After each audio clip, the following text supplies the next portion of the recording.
Alright, here we are with the Neewer T7 flexible tripod. It's got several things. We got a phone clamp.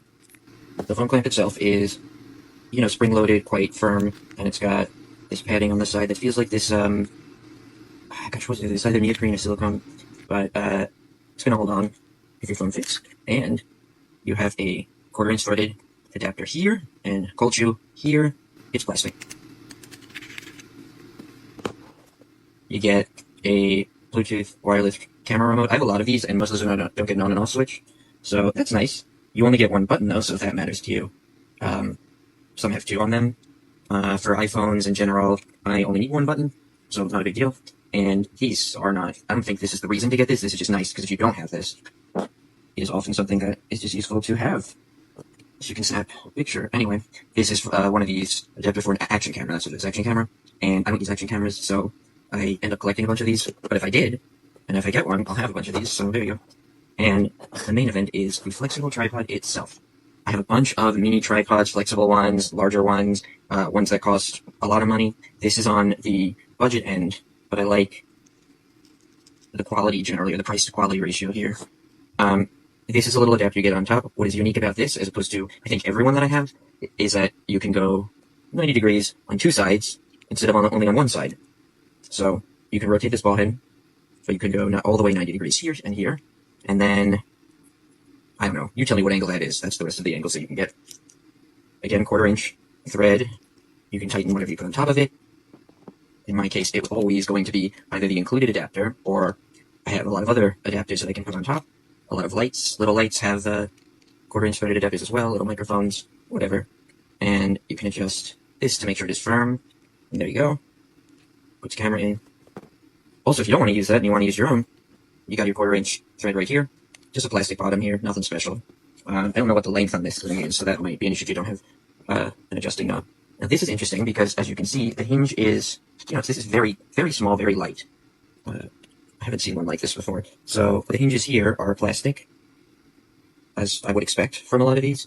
And this almost makes it look like you can adjust each one individually, but what I realized is that it is a long, flexible tube that just is able to bend better there at these hinges.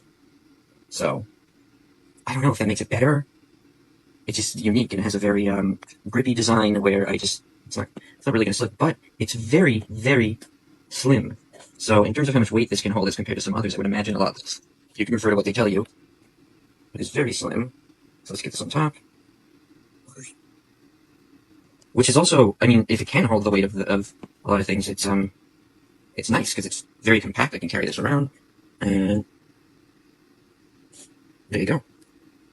I wouldn't really do that. It feels pretty stable. So I'm just going to test it with my phone.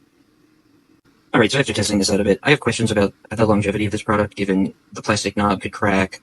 I've had that happen to me in a lot of similar products, and this is okay actually. All these plastic things could break, but it seems like it's decent quality, or at least average to above average. Sometimes you'll get one of these things and it's like really bad, but it's not great. Like, there's nothing about this that is outstanding to me. And so I question why it is really, how it justifies itself in the market. I will say that it is very, very, very compact. So this is better suited for, in my view, a little light on top, one of those little, I don't know, there's bunches around, as opposed to a heavier phone. So I have an iPhone 15 Pro Max, and that's what I was testing on it, and if I have it like this in its landscape mode, it's fine, it works. Like, I don't have any issue. I put it on here. I guess I could put something on top really light. I tend not to in these cases. I use different sand, but I didn't have any issue with it. If I take it like this and try to put it into portrait mode, I really need to maneuver it to get it to not tip over, and that is not surprising. I mean, with any of these, it's pretty difficult. So the only real way to do this with some security is to screw it on this way, so at least the balance is a bit better. But I was able to get it to stand in both instances in portrait mode. I just felt that I really had to tighten it quite a bit, and I wasn't comfortable just leaving it there, but it will work. So I'm not going to say this is not a good product. I mean, it functions to me at least average as compared to others, and maybe a little bit higher quality. I think that generally I'm getting something good with this brand, but I'm not reviewing it based on the brand. They decent things, they make less decent things. This would be a less decent one for me. I think that this could be better. And yet, there's a use for this, and for me it's in that it's very compact. And for me, it's going to be for like a little light. I like having a lot of these around for different accessories. Don't expect to be able to get this in the most awkward position and have it be stable. But other than that, I mean, it's decent. It's a decent quality plastic flexible mount. That's all I have to say about that. So I hope this helps.